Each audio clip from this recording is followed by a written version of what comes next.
So you're walking along the street and you see a dog with no owner in sight. They might be friendly, but you're not too sure if they woke up today and chose violence. They look over at you, they tense up, bark, and charge. You have 3 seconds to respond. What do you do?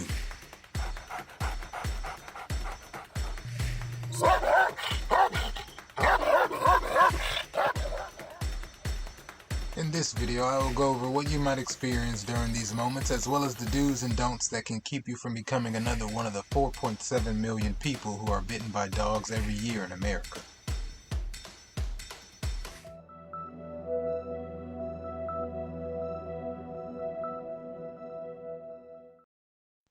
In that original 3 seconds, your body will cycle through the natural response options of fight, flight, or freeze. It's important to remember that these responses are not necessarily conscious decisions, but rather unconscious reactions to perceived danger. But being aware of this information can help you to consciously think through these stressful interactions. The flight response. If the individual perceives that running away from the attacking dog is the best option, their body may choose this response. This response triggers an adrenaline rush which increases heart rate, blood pressure, and provides an energy boost for running away. The good news with this response is you'll have bought yourself a few more seconds. The bad news is you'll have only bought yourself a few more seconds. Never run from a dog. I know easier said than done when your mind is flooded with fear.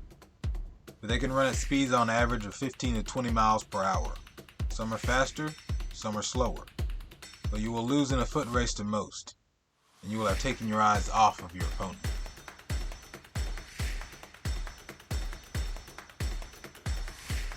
The freeze response.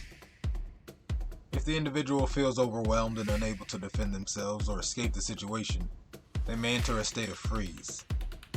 In this state, the body goes into survival mode and may shut down, causing the individual to become immobile. This response is often associated with a state of shock or fear and is considered a last resort. The deer in the headlight response will get you a one-way ticket onto that long list of bite recipients. Again, not necessarily a conscious choice, but it can be overwritten. A course of action in this situation would be to remain calm, seek help, and avoid direct confrontation with the attacking dog. That's what they say in the public service announcements, but let's remember, you have 3 seconds. Now before we get to the fight response, do me a favor and hit the like button.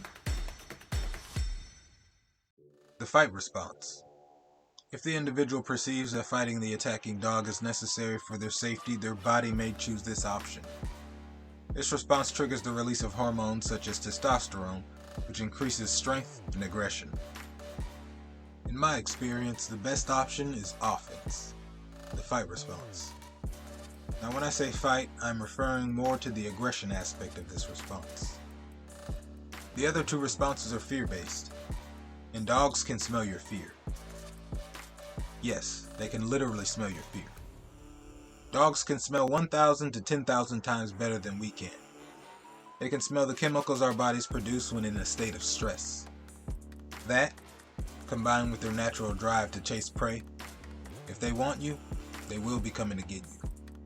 A large, loud, and aggressive response has saved me hundreds of times. Something like this. No! No! No! Loud, aggressive words and posturing have pushed back dogs 9 times out of 10 in my experience. Aggression will break through any language barrier as we know it on an instinctual level.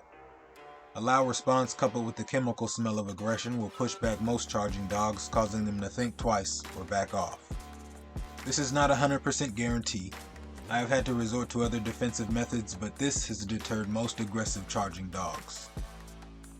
The majority of these incidents, I would say, would be from territorial aggression. I'll lay out the many patterns of canine aggression in one of my other videos. Check that one out after this one. Now, that being said, I don't want you to go hulking around to every dog that approaches you. There are levels to this. I will put together a vid on reading dog body language in the future so you can better assess if they are choosing friendship or possible violence. And that will do it for this one. Leave a comment about your dog encounters. like the video, subscribe, and hit the notification bell so you won't miss when I upload the next video. And as always, stay aware of it.